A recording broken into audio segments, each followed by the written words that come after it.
Right, so we're into. I'm going to unpause this now. So we just scanned through Declan's. We've got quite a few Declans. So he's done some fantastic work on. I think he's got 20, maybe 30 grots there. I like the banner. I really like the banner. Yes, that's the. Oh god, they're the old Black Pass. I can't remember the name of it, but yeah, the Black Fire Pass or whatever it was. The kit that came with that. Yeah. And no, he's good, and he's decided he wants to like define his two units. So these ones got the white highlights on the clothes, and I think this one's got the red, the crimson fists, as he likes to call them. And plenty of nets. You always need plenty of nets. Oh god, yes. It makes me miss night goblins, seeing all his work. You know, he's fantastic. They are fantastic, and night goblins are timeless, really, aren't they? They are really characterful. And like, if they ever revisited that kit, what would they do? I mean, you're not going to get to a point, I would suggest, at which you're going to look at your night goblins and think they don't fit with the new ones. Like, that's exactly. Just not going to happen. Exactly. I've just noticed this little guy in the centre. I think that's with the massive club. Yeah, it's one of the old. I think it's one of the old Marauder miniatures, isn't it? I know it looks like one of the old models, one of the old metal models. But yeah, it might be. It might be. I don't know. He snuck that one in. And some ham for dinner. Couple of ogres there. Mixed destruction then. I think he's going Grand Alliance destruction by the looks of it. So yeah. These are Mornfang, aren't they? So yeah, and that one's got a gun. Okay. Maybe wants to use them in 40k as well. I'm not sure. Yeah, why not? Why not? But I like his unusual colour schemes. I like the fact he goes for he doesn't go for box art. He seems to go for something different. And it makes him stand out. It's good, and his bases are always amazing. What I actually really like is if you look at the horn, there's a lot of work on that horn. Some nice what do you call graduation or gradation on the colour. They're just really nice, and I love the colour schemes you say, and he's tied that theme all the way through. Yeah. No, it's wicked. Oh yeah, Scrap launcher. No, that's the Iron Blaster, I think. Iron Blaster, right? Okay. Yeah. Isn't the scrap launchers the catapult thing on there? Oh, that's right. Yeah. Right. I've got to know this if I'm going to start collecting them, haven't I? Probably helpful, yeah. Well, you might not have one of those, though. I don't know. No, I don't think they come in Beastful Raiders. But yeah, I do love his models. He's fantastic, and he's knocked out quite a lot this month because he's got his scenery as well. This is great. That's really nice. I particularly like the wood. Yes, yeah. I think that's from the Mines of Moria kit, isn't it? Or something like that. Goblin Town. Yeah. Not sure. But it's a nice little combination there, and really works. It's a nice. You can see he's got a destruction army. It's a nice little touch having a head of Sigmar there that he's just like letting his goblins trample all over. If you should suggest to him that he makes another one there's like a dunny crap on his head. Long drop through Sigmar's ear. Yeah, that'd be great. Declan, there you go. There's your next challenge. Oh god, he must have had loads of those Black Fire. You only got one of those in each kit, so he's got 4 there. Crikey. Somewhere he must have a load of tied up dwarves as well. I was thinking that as well, the old slayers. It's good. Nice little campsite. So is that in replacement of the bad Loon Shrine, is it? Loon Shrine? Loon Shrine, I think, yeah. Huge terrain piece?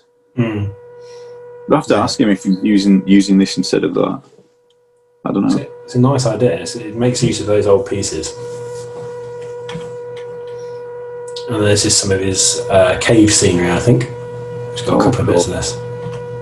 So he's kind of building a modular display board. He is. I was hoping he was going to be on because I wanted to ask him how he made these, actually.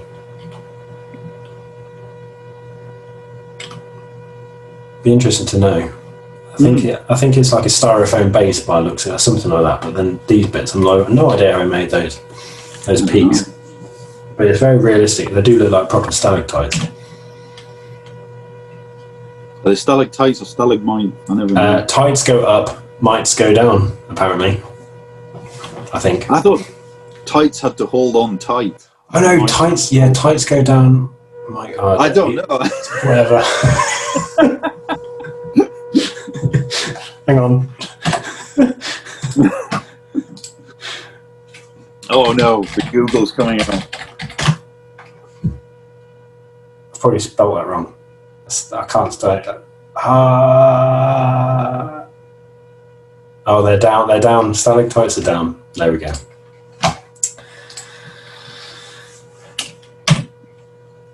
And then we're on to Ed's stuff.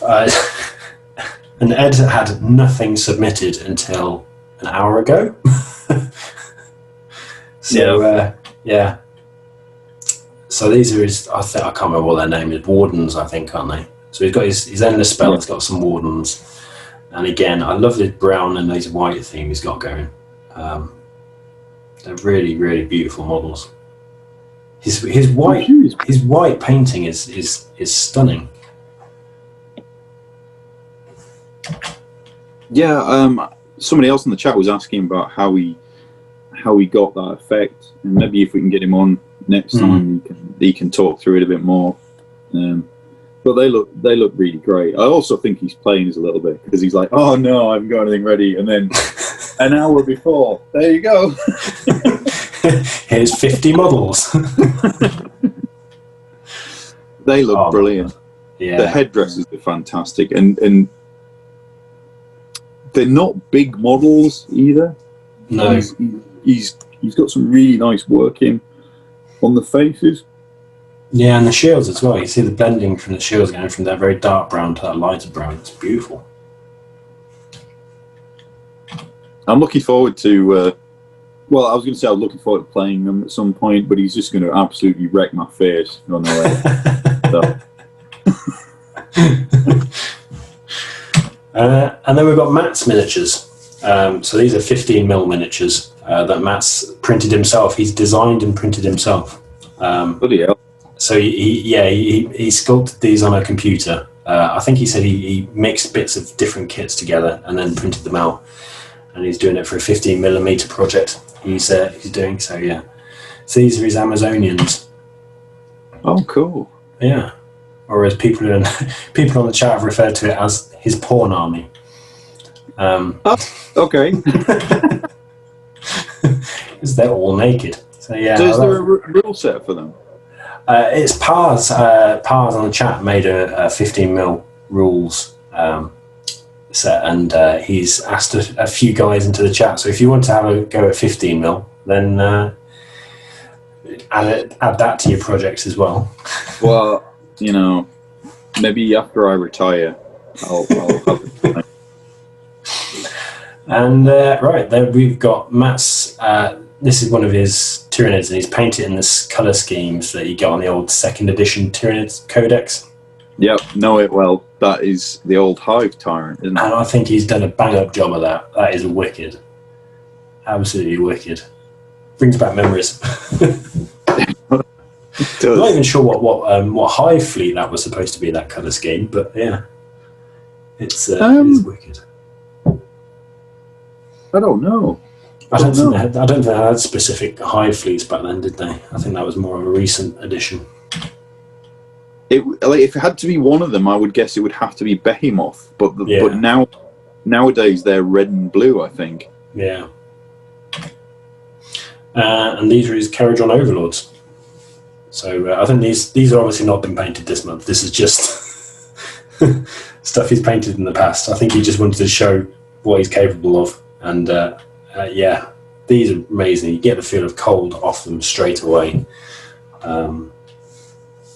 It's stunning. I love the fact he's not got much gold on these Caradron as well. No, they seem more industrial. Like that's not a good way of trying to say what I'm trying to say. They seem more industrial, as in historical industrial than the steampunk aesthetic. I know what I'm trying to say. No, I know what you mean. They are wicked.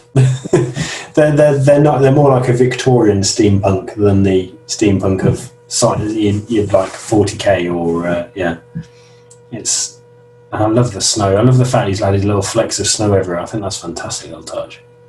I think they are a great looking army, but I also don't like the army. purely because I shudder to think what they'll do to my stuff. So I don't think anyone who doesn't collect Caradron overlords, I think everyone hates them for the way they play. Well, I mean, the on that the new start collecting group, is like 25%? Yeah, I think more. More. Is it more? Oh, yeah. Everything else is like, oh, there's one person doing this and there's two people doing that. And I wanted to do something different because I did consider Caradron, but I thought no, everyone's doing that. Do something different. Yeah. Yeah.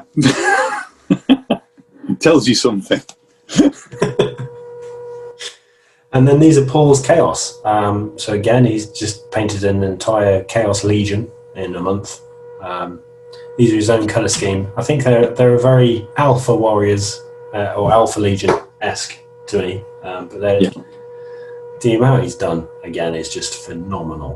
I mean, I've only put a few pictures on here, but there's nowhere near the amount he's painted up. I mean, he's done 2 more Fiends for crying out loud. They've got a Slanesh symbol on the banner, I think. I don't think he cares, honestly. There's Slanesh there. They do look really striking. I mean, it's a very distinctive scheme. Yes. Yeah. Yeah. It does remind me of Alpha Legion. Yes. Yeah. It does. Yeah. Yeah. And they are most definitely Alpha Legion. Yeah. Yeah. They're scary. He's painted all this in a month. I know. I don't know how he does it. I really don't. Some Havocs. And really nice faces too. Yeah. Yeah.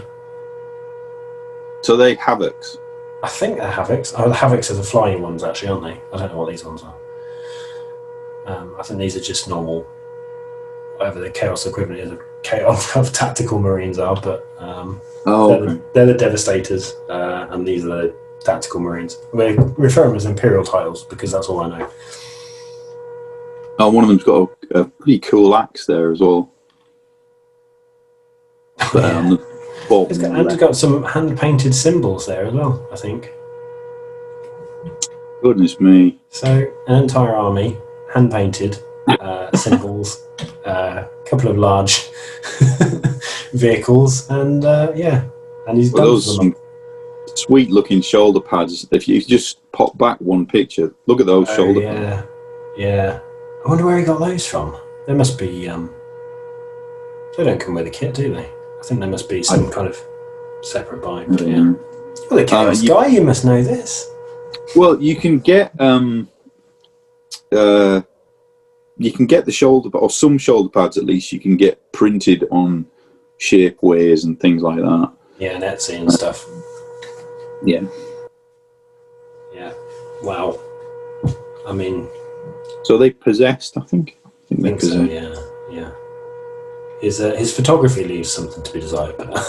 I can't complain about anybody's photography, but how many miniatures has he painted in a month? I wouldn't like to say. This is Chaos Lord, and so this dude I do know. So he Blackstone Fortress. Yeah, so he was the bad guy in the Blackstone Fortress box, but he's also the Chaos Lord that came in the new Battle Force box, which I know Paul got for Christmas, or got for himself before Christmas, I'm not sure which. Just And shows I've that got he that did as genuinely well. paint it all in a month as well. I know. Yeah. Less than a month, because if he got it And for that, Christmas, I mean, he just looks terrifying, frankly. yes. Not want to meet that dude on Dark Knight. let's be clear. He's done him justice there. He really has. It's great. He has. He's genuinely disturbing. In a scary sort of way.